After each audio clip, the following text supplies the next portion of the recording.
remember singing. I grew up just loving to listen to music, singing around the house. I, of course, did the whole choir thing throughout school and high school, and did musicals and things like that. I took piano for 6 years and hated every second of it. I hated going to lessons. I think that was always the big issue. And I took my first real voice lessons in high school, and that was only for about a year, and then I haven't had any vocal training since. But at 19, I went out and bought a guitar, and I figured if I was going to spend $400 or $500 on something, that I'd have to learn how to play it. And let's be honest, it was mostly because there was a cute boy, and he played guitar, and I was like, oh, you know, maybe that'll be the way to hit his heart. I don't know. I was odd. But I just taught myself and learned chords to songs that I wanted to learn, and here we are.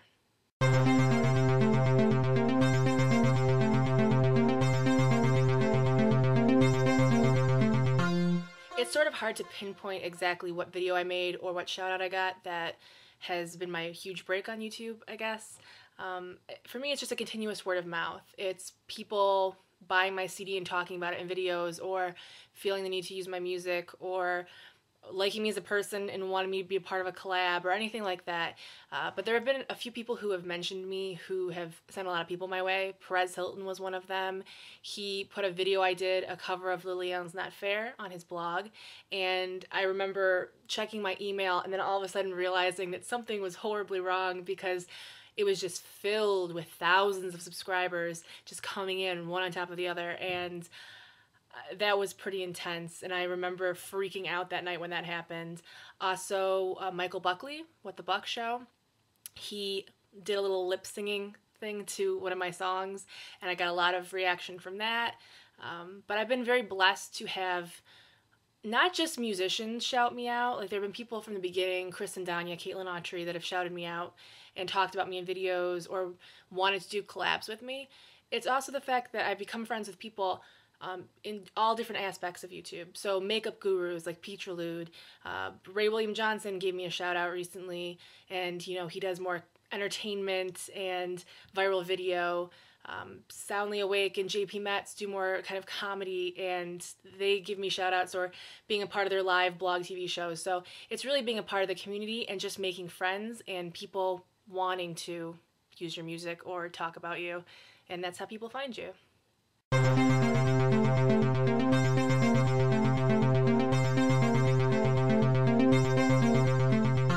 As far as videos go, it really depends on the song that I'm covering or the song that I'm working on. It can go anywhere from an hour or two to an entire day.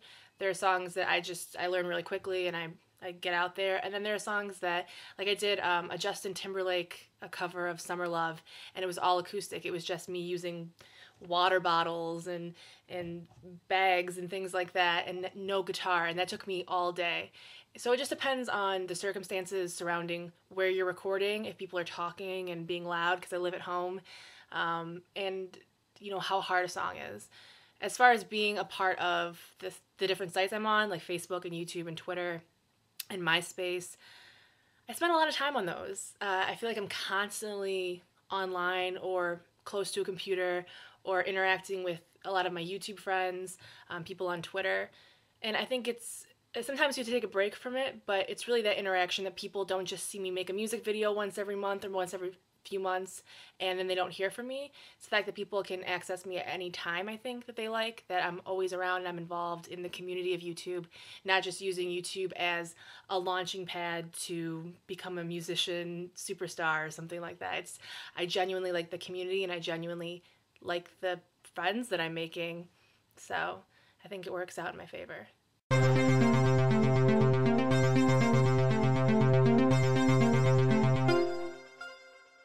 Well, I get a lot of the requests you probably expect, so a lot of the Miley Cyrus and a lot of the Britney Spears and the Lady Gaga and anything that's really playing on the radio and popular. But I also occasionally get songs in different languages or hard metal. I think people now are more interested to see me cover songs that they would never assume could be done acoustic, and so they want to see what I can do. So they really try to challenge me. I can't think of any specific songs that have been crazy, but there have been some challenging requests sent my way.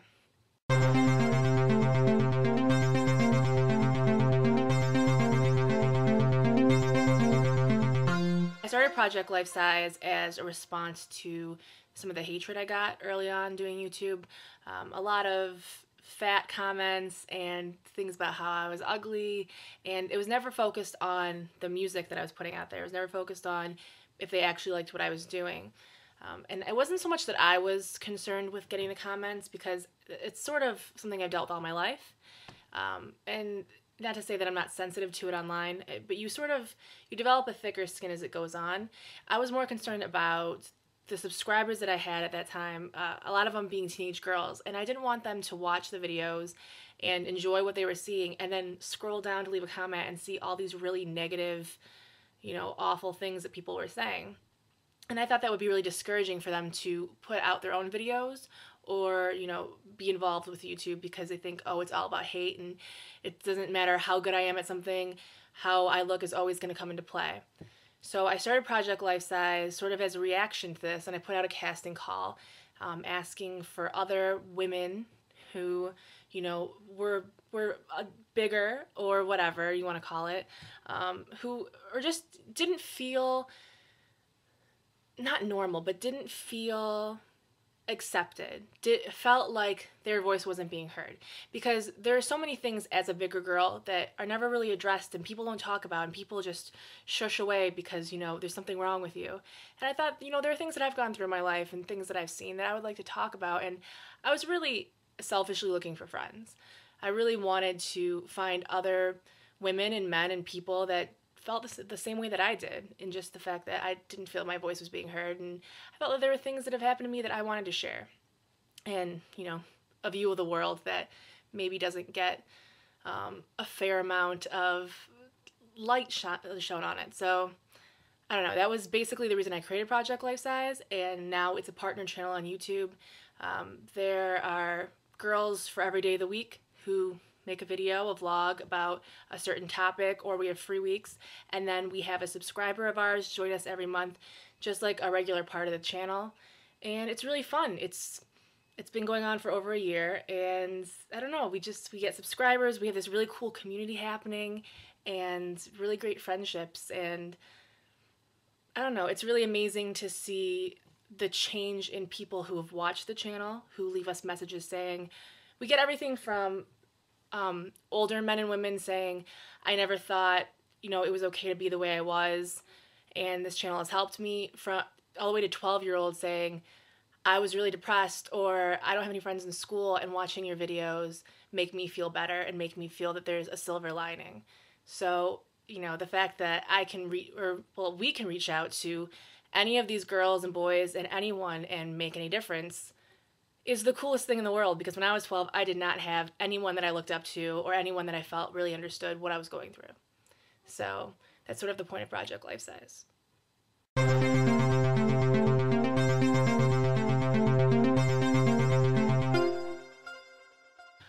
I think that's an awful question as a musician, because I feel like all your songs are your babies.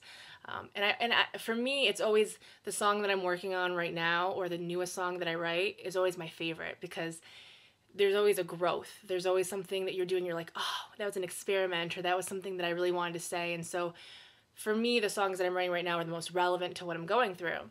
But one of my favorite songs to sing and to play is The Story Of.